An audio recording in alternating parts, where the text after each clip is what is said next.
कई महीनों से चल रही है वो इकट्ठी होती हैं, and at the end of the day a jail superintendent he just वो उठा के फेंक देता है हवा के अंदर वो फैसला, और इमरान खान साहब को से मुलाकात नहीं की जाती। अदालतें बंद हो चुकी हैं। ईद के फौरी बाद पहले वर्किंग डे पे हम इस कंटेम्प्ट ऑफ कोर्ट में जा रहे हैं। हम इस पे खामोश नहीं रहेंगे। हम इस तरह छोटे सरकारी मुलाजमों को या किसी बड़े सरकारी अफसर को अदालतों का तमस्कर नहीं उड़ाने देंगे। और मैं जजेस को कहता हूं कि ये देखें आपके साथ क्या हो रहा है। अगर आप अपने फैसले मनवा नहीं सकते हैं और फैसलों की मुसलसल तहकीर हो रही है, फैसलों को मुसलसल बेतौकीर किया जा रहा है, फैसलों को हवा में फेंका जा रहा है, तो फिर मेरे ख्याल में यह सिलसिला बंद होना चाहिए। फिर यह अदालती निजाम का क्या फायदा है कि अगर आप सिर्फ मुलाकात नहीं, अगर एक हाई कोर्ट जैसा बड़ा फोरम एक कैदी से मुलाकात नहीं करवा सकता, तो आप मुझे बताएं कि वो वहां पे बैठ के बाकी लोगों को इंसाफ कैसे दे रहे होंगे अगर वो इसमें इंप्लीमेंट नहीं करा सक रहे। तो ये कौम आपसे सवाल कर रही है। मैं ये समझता हूं कि इनको बुलाना चाहिए ईद के बाद लोगों को जो मुलाकात ना करवाने के मुजिब बने हैं, और उनके ऑर्डर्स इशू करें, उनको इस कंटेम्प्ट में नौकरियों से बर्खास्त किया जाए, उनको फारिग किया जाए सिस्टम से, उनकी मिसाल बनाएं ताकि दुनिया देखे कि जो अदालत को नहीं मानती उसके साथ अदालतें क्या करती है। इस्लामाबाद के लार्जर बेंच की जो ये तहकीर है, इसके हवाले से सलमान अकरम राजा साहब जो है वो ऑलरेडी बहुत सी बात कर चुके हैं। मैं इस पर ज्यादा बात नहीं करूंगा। हम क्या चाहते हैं, बड़ा ऑब्वियस है। हम चाहते हैं कि बंद मुलाकातें फौरी खोली जाएं। हम लीगल प्रोसीडिंग्स तो करेंगे, बट ये फौरी खोली जाएं। सियासत नहीं करने देते। लगा लें जोर जितना आपने लगाना है, ये हमारा बुनियादी हक है। हम सियासत भी करेंगे और हम अपना पुरअमन आईनी हक जो एहतजाज का वो भी इस्तेमाल करेंगे। आप मुकदमात नहीं चलने देते, हम मुकदमात चलाएंगे। हम अपनी लीगल फाइट छोड़ेंगे नहीं। हम इससे मायूस नहीं होंगे। आप यही कहते हैं चला चला कि इनको थका दो और ये भाग जाएं, ऐसे नहीं होगा। हम वो नहीं होने देंगे। आप अगर इस तरह करते रहेंगे तो फिर आप लोगों को, वो कहते हैं नेक्स्ट स्टेप के लिए मजबूर करते हैं, फिर आप लोगों को और कामों के लिए मजबूर करते हैं, तो आप इसके जिम्मेदार बनते हैं।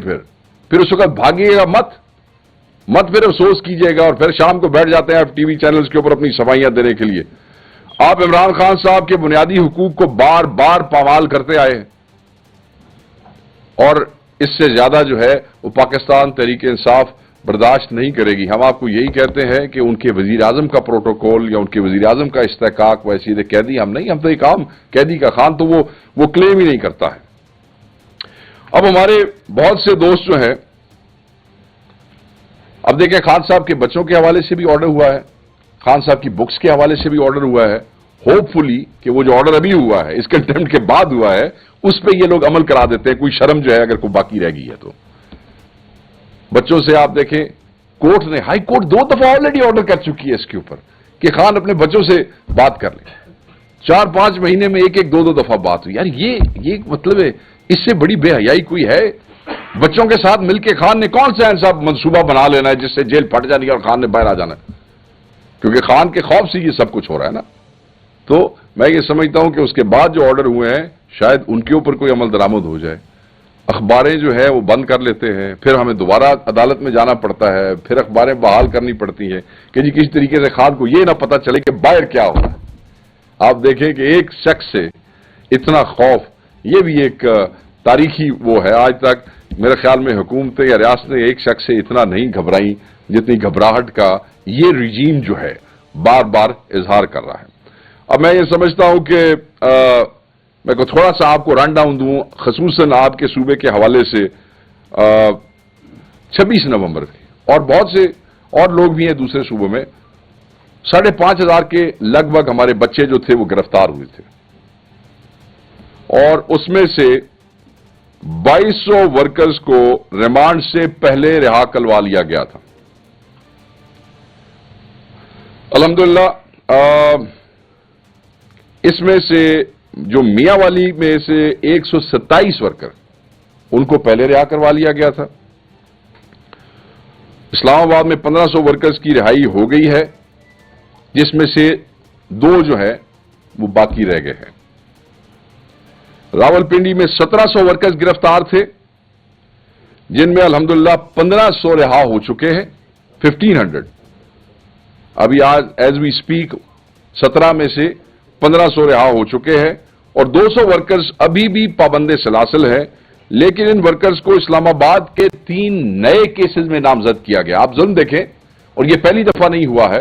इस्लामाबाद में केपी के जो नौजवान पकड़े गए थे, जब वो रिहा होते हैं तो इनको उठा के बाकी 4 थानों में, ये जेलम या हसन अब्दाल और ये अटक के थानों की मुख्तलिफ जगहों पे उनको दोबारा उनको अरेस्ट करते हैं और उनको दोबारा फिर हमें पूरी जमानत की कार्रवाई दोबारा करनी पड़ती है।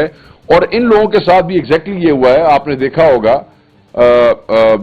मीडिया में कि उन लोगों को किस तरह लेट नाइट वो किया गया। 10 बंदे जो थे उनको रिहा किया गया, उस पर भी हमारी वकला की टीम ने बड़ा जोर मारा और 20 बंदों को भेज दिया गया उसके ऊपर शनाख्त परेड के ऊपर। तो ये 200 वर्कर जो हमारा बकाया रह गया है, जिसका मैंने अभी जिक्र किया, इनकी भी ईद अपने प्यारों के साथ, अपनी फैमिलीज के साथ बनती थी। ये भी जुल्म किया गया है और ये सरासर गलत है। यहां पे मैं सलार काकड़ का जिक्र करना मैं जरूरी समझता हूं। सलार काकड़ कोयटा से हमारे हकीकी एमएनए है। उन्होंने बहुत ज्यादा वोट लेके इलेक्शन जीता, मगर जिस तरह हमारे बाकी हकीकी एमएनए और एमपीए से उनका मैंडेट छीना गया सलार काकड़ से। अब जो इमेजेस पिछले चंद दिनों में आए हैं, पैथेटिक, शेमफुल। एक आदमी जो एमएनए का इलेक्शन लड़ता है, लाख से ज्यादा वोट लेता है, आप उसको अदालत में पेश करते हैं उसके उस पे चेहरे के ऊपर कपड़ा डाल के, हथकड़ियां लगा के कपड़ा डाल के लाते हैं, तो वैन में बिठा देते हैं 2-2 घंटे, 4-4 घंटे, 6-6 घंटे। And can you imagine, very interesting fact about Salar Kakar, कि जिस दिन से वो गिरफ्तार हुए 26 नवंबर से आज तक रिमांड पे है। अभी तक रिमांड चल रहा है। आप देख लें कितने महीने गुजर गए हैं और सलार काकड़ इज स्टिल ऑन रिमांड। ये मजाक बना रहे हैं कानून का। ये ऐसे लोगों को दुश्मन बनाते हैं, ऐसे नौजवान नस्ल को दुश्मन बनाते हैं। 50 से ज्यादा केस है उसके ऊपर, 50 से ज्यादा केस है और वो अभी तक रिमांड पे है। और हम कहते हैं इस हुकूमत को बेहयाई छोड़ दो। ये चीजें आपको कल हॉन्ट करेंगी। लेट मी टेल यू, ये हॉन्ट करेंगी। ये जिन्होंने आपको इंस्टॉल किया है, ये जब हाथ उठाएंगे तो आपको पता भी नहीं लगेगा कि आपका इस अवाम ने हशर क्या करना है। और जब हाथ उठता है तो तब तारीखी तौर पे मुझे पता है कि पता लगता भी कोई नहीं होता। सो इसलिए मैं दोबारा कहूंगा कि आप एहतियात करें और लोगों के साथ ये जुल्म न करें। यहां पे बड़ी ज्यादती होगी अगर मैं डॉक्टर यास्मीन राशिद का जिक्र न करूं। 50 से ज्यादा उन पे केसेस हैं, 50 से ज्यादा केसेस हैं पंजाब के अंदर। उनकी बेल्स हमने अप्लाई की हुई हैं तमाम केसेस में।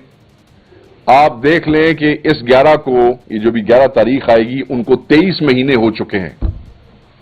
जमानतें नहीं हो रही, किसी एक जमानत पे फैसला नहीं हो रहा। 23 महीनों के अंदर एक जमानत पे फैसला नहीं हो रहा।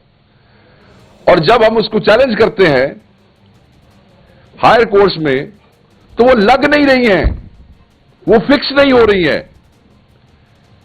डॉक्टर साहबा कैंसर सर्वाइवर तो है ही, मगर डॉक्टर साहबा उम्र के हवाले से और भी बहुत सी बीमारियां हैं जो जेल के माहौल की वजह से उनको हैं।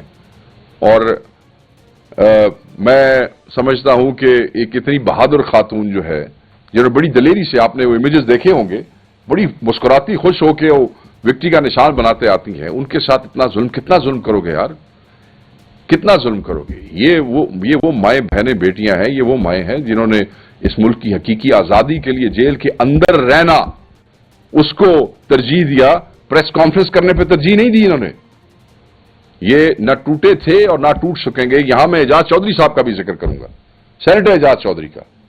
बुजुर्ग आदमी है, बीमार थे, वो मेरी बात हुई वहां काउंसिल से, तो उन्होंने बताया कि जब इनको यकीन हो गया कि अब खुदा ना खास्ता एजाज चौधरी साहब के साथ कुछ होने जा रहा है और उधर से प्रोडक्शन ऑर्डर आ गया, उससे बचने के लिए उनको हॉस्पिटल में शिफ्ट किया। और सबसे तशवीशनाक बात यह है कि डॉक्टर्स डोंट विजिट हिम, दवाइयां नहीं दे रहे उनको, अस्पताल में डाल दिया है और डाल के छोड़ दिया है, डॉक्टर विजिट नहीं करते हैं उनको, सिर्फ इसलिए कि आई डोंट नो इनके क्या डिजाइन हैं। और यही कुछ हो रहा था जब वो ऑलरेडी वो मौजूद थे वहां पे जेल में, कि उन्हें कोई दवाइयां नहीं दी जा रही थी। ही वॉज अ पेशेंट, नहीं दवाइयां दी जा रही थी। हम गवर्नर सरफराज चीमा साहब पे आ जाते हैं, उनके दोनों जो शोल्डर्स थे वो फ्रोजन शोल्डर्स ही had। और क्यों हुए? क्योंकि जैसे उनको गिरफ्तार किया गया, उनको जमीन पे नीचे ठंडी जमीन पे कई महीने तक सुलाया जाता रहा, जिसकी वजह से उनके दोनों जो शोल्डर्स हैं वो ऑलमोस्ट, वो तो पैरालाइज हो गए थे। आपने देखा कि किस तरीके से उनको व्हील चेयर के ऊपर वो लेके आए थे। यार कुछ खुदा का खौफ करो, अल्लाह से डरो। क्या तुम लोगों ने अल्लाह को जान नहीं देनी है? और उनके जो केसेस हैं, उनके जो ट्रायल्स हैं, उसको अच्छा, एक और जो बड़ा अहम चीज है इन लोगों के हवाले से, इसमें मियां महमूद रशीद साहब भी हैं, शाह महमूद कुरैशी साहब भी हैं। वो इंटरेस्टिंग चीज ये है कि ये ट्रायल ओपन ट्रायल नहीं है। आई मीन यहां पाकिस्तान में 780 जिस पे भी लगती है वो एक ओपन ट्रायल होता है, नहीं है। पंजाब हुकूमत ने एक नोटिफिकेशन कर दिया है, एक बंद कमरों के अंदर इनके ट्रायल होते हैं, इन्हें एक्सेस नहीं दी जाती है, लोगों तक नहीं दी जाती है, मीडिया तक भी बड़ी महदूद। आपने देखा होगा लॉबीज में आते जाते गाड़ियों में मीडिया के दोस्त हैं उनसे इंटरेक्शन करते हैं। ये तो इन्होंने कोई अजीबो गरीब किस्म का नक्शा बना दिया इस रियासत का। और उसके हवाले से हमने फिर अदालत में जो है वो एप्लीकेशन दी हायर कोर्ट में कि भाई ये क्या है, ये आप इनको, ये कौन से इतने बड़े दहशतगर्द हैं जिनको आप जो है वो उनका ओपन ट्रायल नहीं कर रहे। एंड कैन यू इमेजिन कि it's been more than a year कि वो जो दरखास्त दी हुई है इस ट्रायल के ओपन होने के लिए वो फिक्स ही नहीं हो रही है। अदालती निजाम की आप हालत देखें कि वो फिक्स नहीं हो रही हैं वो चीजें। मेरी उनके काउंसिल से बात हुई अभी आने से पहले, उन्होंने कहा जी बिल्कुल हमने दरखास्त दी हुई है, मगर वो कोई उसको लगाए, कोई उसको सुने तो फिर बात चले। तो बहरहाल ये ईद के इस मौके पे ये चीजें सामने लानी जो है वो बड़ी इंपॉर्टेंट थी। सोशल मीडिया वालों का जिक्र बार बार मैंने किया, और पिछली प्रेस कॉन्फ्रेंस में भी और आज भी, और उसकी भी सिंपल वजह ये थी कि सोशल मीडिया को ज्यादा निशाना बनाया जाता है। और फिर मैं दोबारा ये करूंगा कि वो बच्चे ईद पे वापस भेजे जाएं, उनके घरों में भेजे जाएं, इसलिए कि उनके पेरेंट्स, उनकी पार्टी, उनके दोस्त सब उनके हवाले से परेशान हैं। फेक मैं एक थोड़ा सा, सिर्फ मैं ज्यादा नहीं लूंगा टाइम, वो जरा डिटेल थी तो मुझे बतानी जरूरी थी। जस्ट एक और चीज आजकल मैं देख रहा हूं और उस पर मैं सिर्फ I would like to say something Khan साहब की जात के हवाले से है, और वो यही है कि मैंने पढ़ा आजकल कुछ ग्रुप्स में ऐसी चीजें बाहर आ रही हैं और कई लोगों ने लिखा भी सही इसके ऊपर। खान साहब ने एक चीज बड़ी वाज़ेह की थी कि उन्होंने कहा कि मैं अपनी जात के हवाले से तो सब माफ कर सकता हूं, मगर जो हमारे वर्कर्स के साथ हुआ है, जो हमारे दोस्तों के साथ या लोगों के साथ हुआ है, ये उनकी अपनी डिस्क्रेशन है। वैसे भी मजहबी तौर पे, शरई तौर पे भी कोई किसी की जगह माफ नहीं किसी को कर सकता। तो इंप्रेशन ये दिया जा रहा था पिछले चंद दिनों से बहुत सी जगहों पे कि शायद हमारे वर्कर के साथ होने वाली ज्यादतियां, जुल्म जो है, उनके हवाले से भी कुछ लोग ये बयानियां बनाने की कोशिश कर रहे थे। तो मैं इसमें वाज़ेह कर दूं कि खान साहब was very clear when he said कि मैं अपनी जात के हवाले से तो हर चीज माफ कर सकता हूं। मुल्क के लिए, कौम के लिए, इस मुल्क के मुस्तकबिल के लिए, चीजों को आगे लेके चलने के लिए। मगर जो हमारे बच्चों के साथ, हमारी माओं के साथ, बहनों बेटियों के साथ हुआ है, सिर्फ इसलिए कि वो पाकिस्तान तहरीके इंसाफ से मोहब्बत रखते हैं, इमरान खान साहब से मोहब्बत रखते हैं, ये उनकी जाती डिस्क्रेशन है, वो क्या करेंगे। तो ये बड़ा इंपॉर्टेंट था कि मैं इस पर बात करता। बहरहाल दिस होल अफेयर اور لوگوں کا قیدیوں کے حوالے سے ایک بات میں دوبارہ لازمی کرنا چاہوں گا. یہ بتائیں کہ خیبر پختونخوا کی کتنے گرفتار ہوئے اور کتنے رہا ہوئے، اس کی تفصیل. یہ جو میں نے آپ کو نمبر بتایا ہے ٹوٹل اس میں 95% لوگ خیبر پختونخوا سے تھے. جو میں نے آپ کو نمبر بتایا ہے اس میں 95%. اور میں آپ کو یاد ہوگا میں بار بار یہاں یہ کہتا رہا ہوں کہ یہ خیبر پختونخوا والوں کو زیادہ وہاں پہ اسلام آباد میں وہ کر رہے ہیں تاکہ نیکسٹ ٹائم کوئی ایسی موبلائزیشن نہ ہو. آتش نیوز پاکستان کے سب سے بڑے نیوز نیٹ ورک کا حصہ بننے کا سنہری موقع. ملک بھر سے درج ذیل آسامیوں کی ضرورت ہے. Bureau chief, deputy bureau chief, video editor, city reporter, tehsil reporter, district reporter, crime reporter, press reporter, نمائندہ، نامہ نگار. Chief executive Syed Jamshed Bukhari. مزید معلومات کے لیے ان نمبرز پر رابطہ کریں.